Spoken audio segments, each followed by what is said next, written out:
ಕುತೂಹಲ ಇದ್ದಾವಾಗ ಮಾತ್ರ ವ್ಯಕ್ತಿ ಬೆಳೆಯುವುದಕ್ಕೆ ಸಾಧ್ಯ ಉಂಟು ಅಮ್ಮ. ಹಾಗಂತ ನಿನಗೆ ಇಂಥದೊಂದು ಸಮಸ್ಯೆ ಬಂದಿದೆ ಅಂತ ಕಾರಣ ಏನು, ಎಲ್ಲಿ ಬಂತು? ಸಮಸ್ಯೆ ಬರ್ತಕ್ಕೂ ಕಾರಣ ಉಂಟು ತಾಯಿ.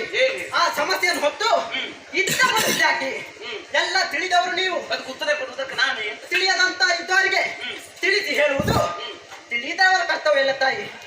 ಮಕ್ಕಳೊಂದು ಸರಿ ಪಥದಲ್ಲಿ ಸಾಗಬೇಕಾದ್ರೆ ತಾಯಿಯಾದವರು ತಿದ್ದಿ ತೀಡಬೇಕು. ಹಾಗಾಗಿ ನಿಮ್ಮ ಬಳಿ ಓಡಿ ಬಂದದ್ದಮ್ಮ. ಬರುವುದಕ್ಕೆ ಮೂಲ ಕಾರಣ ಯಾವುದು? ಆಟದ ಗಳದಲ್ಲಿ ಆಟ ಆಡುವುದಕ್ಕೆ ಹೋದವರು ನಾನು. ನನ್ನ ಸಹಪಾಠಿಗಳ ಜೊತೆ ಸೇರಿ ಆಟವನ್ನು ಆಡಿದೆ. ಎಲ್ಲ ಆಟದಲ್ಲೂ ಸೇರುವುದು ನನ್ನ ಮಗ. ನಿಮ್ಮ ಮಗನ ಪಾಲಿಗೆ ತಾಯಿ. ಎಲ್ಲರೂ ಎಂದು ಸಂತೋಷ ಪಡುವಂತೆ ಇಂದು ಸಂತೋಷ ಪಡಲಿಲ್ಲ ತಾಯಿ. ನನ್ನನ್ನು ಮೂದಲಿಸುವುದಕ್ಕೆ ಮುಂದಾದ್ರು. ಗೆಲುವನ್ನು ಪಡೆದುಕೊಳ್ಳಿಕ್ಕೆ ಆಗಲಿಲ್ಲ ಆಟದಲ್ಲಿ, ಅವರಿಗೆ ಸಂತೋಷ ಸಿಗಲಿಲ್ಲ. ಹಾಗೆ ಅಮ್ಮ ತಾಯಿ. ಸಂತೋಷವನ್ನು ನಿನ್ನ ಮೂಲಲಿಸುವ ಮೂಲಕವಾಗಿ ಪಡ್ಕೊಳ್ಬೇಕು. ಹೌದಪ್ಪ. ಏನಪ್ಪ ಯಾಕಾಗಿ ಈ ಪ್ರಪಂಚದ ಸ್ಥಿತಿಗತಿಗಳ ಹಾಗೆ ಯಾರು ಗೆದ್ದಿದ್ದಾರೆ ಅವರು ಹಾರಾಟ ಮಾಡುವುದಲ್ಲ, ಯಾರು ಸೋತಿದ್ದಾರೋ ಅವರೇ ಹೆಚ್ಚು ಹಾರಾಟ ಮಾಡಿ ತಪ್ಪು ನಮ್ಮದಲ್ಲ ಎನ್ನುವುದಾಗಿ ತೋರಿಸಿಕೊಳ್ಳುವುದಕ್ಕೆ ಅಲ್ವಾ? ಹಾಗಾದ್ರೆ ನಿಮ್ಮ ಮಗ ಚೈತನ್ಯ ಯಾವುದರನ್ನು ಸೋತವರಲ್ಲ. ಒಂದೇ ಒಂದು ಮಾತಿನಲ್ಲಿ ತಾಯಿ ಮಾತನಾಡುವುದಕ್ಕೆ ನಾನು ತಲೆ ಕೆಳಗಾಗಬೇಕಾದ ಪರಿಸ್ಥಿತಿ ನನ್ನ ಪಾಲಿಗೆ ಆಯ್ತು ತಾಯಿ. ತಲೆ ತಗ್ಗಿಸುವಂತ ಎಲ್ಲರ ಎದುರಲ್ಲಿ ತಲೆ ತಗ್ಗಿಸುವುದು ಹಾಗೆ ಮಾಡಿದ ಯಾಕೆ ಅಪ್ಪ ಎಲ್ಲಿ ಎನ್ನುವಂತ ಪ್ರಶ್ನೆಗೆ ಅದು ಒಂದು ಪ್ರಶ್ನೆಗೆ ನಿರುತ್ತರನಾಗಿ ಶಿರವನ್ನು ತಲೆಗೆ ತಗ್ಗಿಸಿ ಕುಳಿತುಕೊಳ್ಳಬೇಕಾದ ಪರಿಸ್ಥಿತಿ ಬೇಕಮ್ಮ. ಹಾಗಾಗಿ ನೀವು ಮಾಡಬೇಕಾದದ್ದು ಒಂದೇ ಒಂದು ಕಾರ್ಯ. ಅಪ್ಪ ಎಲ್ಲಿ ಅಮ್ಮ, ಅಪ್ಪ ಎಲ್ಲಿ ಹೇಳುವುದಿಲ್ಲ, ಹೇಳದಿದ್ರೆ ಬಿಡುವುದಿಲ್ಲ.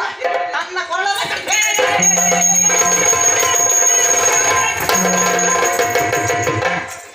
ಏನಂತ ಅವನದ್ದು? ಅವನಿಗೆ ಅಪ್ಪ ಬೇಕಂತ. ಅವನಿಗೆ ಸರಿಯಾಗಿ ಬುದ್ಧಿ ಕಲಿಸಲಿಕ್ಕೆ ನೀನು ಅವನಿಗೆ ಹೇಳು. ಬೆಣ್ಣೆ ಬೆಕ್ಕಿನ ಹಾಗೆ ಶೈಥಿಲ್ಯ ಶೈಥಿಲ್ಯ ಕೇಳುದಿಲ್ಲ. ಸ್ವರ ಕಡಿಮೆ ಆಯ್ತು ಮಾವ. ಬಾರಿಸ್ತೇನೆ ಕೇಳಲಿಲ್ಲ ಮಾವ. ಅಧಿಕ ಪ್ರಸಂಗಿ. ಏನ್ ಮಾವ? ಯಾವ ಸಮಯದಲ್ಲಿ ಏನ್ ಮಾಡ್ಬೇಕು ಏನ್ ಬಿಡ್ಬೇಕು ಅಂತ ಗೊತ್ತುಂಟ ನಿಮಗೆ? ಇದು ಸರಿಯಾದ ಸಮಯ ಅಲ್ವಾ ಮಾವ? ಅಮ್ಮನಲ್ಲಿ ಏನ್ ಕೇಳಿದ್ದೀನಿ? ಹೊಟ್ಟೆ ಹಸಿವು ಆಗ್ತುಂಟು. ಆಟಕ್ಕೆ ಹೋದಾಗ ಊಟ ಏನಾದ್ರೂ ಅಪ್ಪ ಮಾಡಿಕೊಡಿ. ಸುಳ್ಳಂತೆ ಹೊಡಿಬೇಡ ಮಾವ. ಹೊಡಿದೆ ಇದ್ರೆ ಸರಿ ಮಾಡೋದಕ್ಕೆ ಆಗುದಿಲ್ಲ ನಿನ್ನ. ಏನಾಯ್ತು ಮಾವ?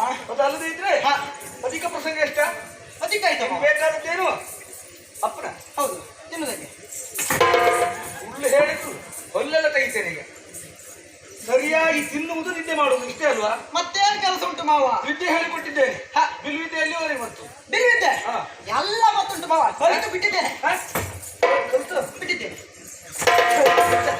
ಅಧಿಕ ಪ್ರಸಂಗಿ ಬಿಲ್ವಾಣವನ್ನು ತಗೊಂಡ್ವಾ